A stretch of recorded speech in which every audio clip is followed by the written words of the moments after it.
Sundin ang tamang tinig, si Jesus ang mabuting pastol. Ito po ang salita ng Diyos, ang ating gabay. Ngayon po ay Sunday, April 26, 2026, ng ika-4 na linggo ng Pasko ng Pagkabuhay. At ang ika-4 na linggo ng Pasko ng Pagkabuhay ay linggo ng mabuting pastol. Sa inyong tungkulin, malinaw ang isang bagay. Ang pakikinig sa tamang utos ay nakapagliligtas ng buhay. Ang maling utos ay sumisira ng misyon. Malinaw ang sinabi ni Jesus sa araw na ito. Naririnig ng aking mga tupa ang aking tinig. Kaya kaninong tinig ang sinusunod mo sa buhay mo? Sa unang pagbasa mula sa Gawa ng mga Apostol, chapter 2, verses 14, 36 to 41, diretso sa pagsasalita si Pedro, parang isang commander. Pinatay ninyo sa Jesus. Walang paligoy-ligoy. Niyanig ang mga tao at nagtanong, ano ang dapat naming gawin? At ang sagot, magbago, magbalik loob. Sa serbisyo ninyo, kapag may correction, inaayos agad. Pero sa buhay, tumatanggi tayong itama ang mali. Pinagtakpan natin ang pagkukulang. Pinapatagal ang pagbabago. Pero ang totoo, hindi ka uusad kapag ayaw mong itama ang direksyon mo. Sa ikalawang pagbasa mula sa unang sulat ni San Pedro, chapter 2, verses 20 to 25, si Jesus sinaktan, inapi, pinahirapan, pero hindi siya gumanti. Bakit? May disiplina siya. May tiwala siya sa Diyos. Ito ang tunay na lakas.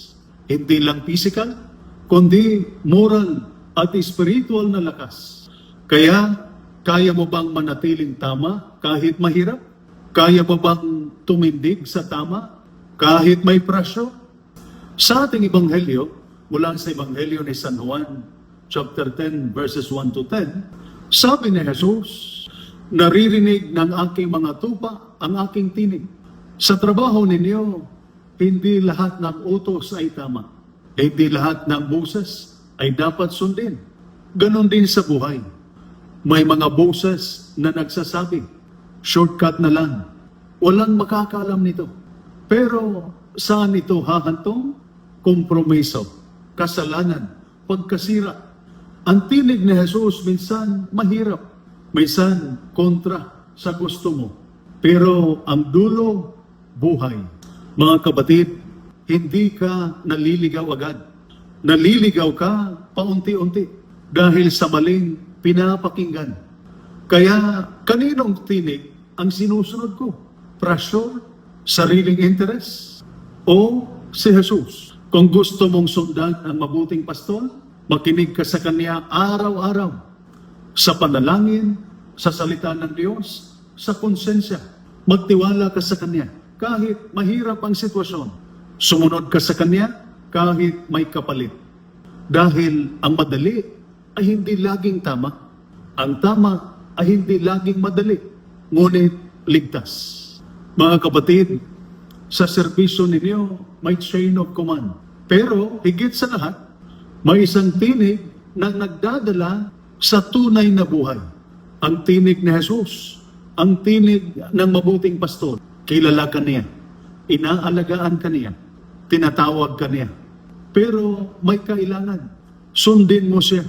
Dahil sa huli, iisang tinig lang ang magdadala sa iyo sa dangal. Iisang tinig lang ang magdadala ng kapangyarihan.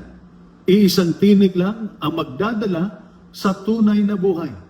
Ang tinig ni Jesus. Ito po ang salita ng Diyos, ang ating gabay. Manalangin tayo. Panginoong Jesus, Ikaw ang aming mabuting pastol at tunay na gabay. Tulungan mo ang aming mga sundalo at lahat ng nasa serbisyo na makilala ang tinig mo. Sa gitna ng ingay, takot at tukso, bigyan mo sila ng tapang na piliin ang tama kahit mahirap.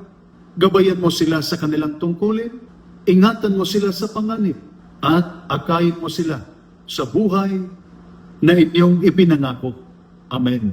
At sumainyo at sa inyong pamilya, ang pagpapala ng makapangyarihang Diyos, Ama, Anak, at Espiritu Santo. Amen. Santa Maria, Ina ng Diyos, ipanalangin mo kami. San Jose, ipanalangin mo kami. San Miguel Arcangel, ingatan mo kami. Amen.